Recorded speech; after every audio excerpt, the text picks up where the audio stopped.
Hello everyone, আসসালামু আলাইকুম। আজকে আমি আপনাদের সঙ্গে শেয়ার করব একশে পিঠা রেসিপি।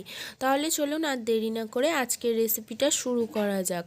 আজকের রেসিপির জন্য প্রথমেই একটি বোলের মধ্যে নিয়ে নিচ্ছি পরিমাণ মতো চালের আটা আর স্বাদ মতো নুন। এখন নুন আর আটাটাকে মিক্স করে নিচ্ছি ভালোভাবে। তারপরে অল্প অল্প করে রুম টেম্পারেচার ওয়াটার ইউজ করে আটার মিডিয়াম ঘনত্বের একটা ব্যাটার বানিয়ে নিচ্ছি। অল্প অল্প করে জল অ্যাড করে আটার মিডিয়াম ঘনত্বের একটা ব্যাটার বানিয়ে নিচ্ছি।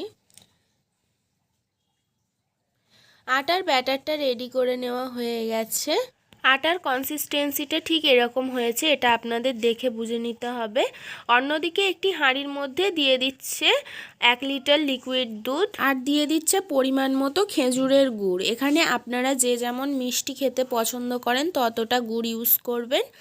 আপনারা এই জায়গায় গুড়ের পরিবর্তে চিনিও ইউজ করতে পারেন। আপনারা দুধের মধ্যে যখন গুড় ইউজ করবেন গ্যাসের ফ্লেমটা অবশ্যই লোতে দিয়ে তারপরে গুড়টা ঢালবেন দুধের মধ্যে, না হলে দুধটা কেটে যেতে পারে।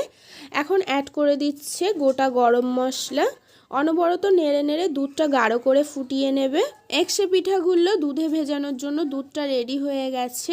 এখন পিঠাগুলো বানিয়ে নেওয়ার পালা। তার জন্য একটি মাটির খুলির মধ্যে অল্প একটু আটার ব্যাটার নিয়ে ঢেলে দিল, তারপরে ঢাকনাটা চাপা দিয়ে দিল। দেখুন পারফেক্টভাবে পিঠাগুলো রেডি হয়ে গেলে অটোমেটিক বেশি খোঁচা দিতে হবে না, উঠে আসবে এইভাবে। এখন পিঠাটা নিয়ে আগে থেকে রেডি করে রাখা গরম দুধের মধ্যে দিয়ে দিল। সেম প্রসেসে বাকি পিঠাটাও বানিয়ে নিচ্ছে। অল্প একটু আটার মিশ্রণ দিয়ে ঢাকনাটা এইভাবে চাপা দিয়ে রাখছে।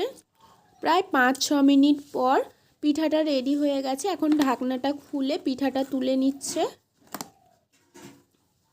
সেম প্রসেসে বাকি সমস্ত পিঠাগুলোও বানিয়ে নেবে। দেখুন এইভাবে গরম দুধের মধ্যে ঢেলে এইভাবে চামচের সাহায্যে দুধের মধ্যে পিঠাগুলো ডুবিয়ে দিচ্ছে। একটা পিঠা আপনাদেরকে কেটে দেখাচ্ছি কেমন হয়েছে।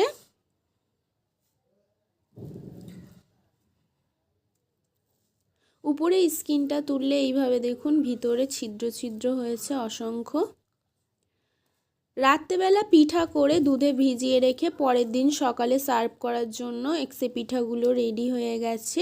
আজকের একশে পিঠা রেসিপিটা এই পর্যন্তই। আজকের রেসিপিটা ভালো লেগে থাকলে হাবিবার রান্নাবাটি চ্যানেলটিকে সাবস্ক্রাইব করে অল নোটিফিকেশন অন করে রাখবেন।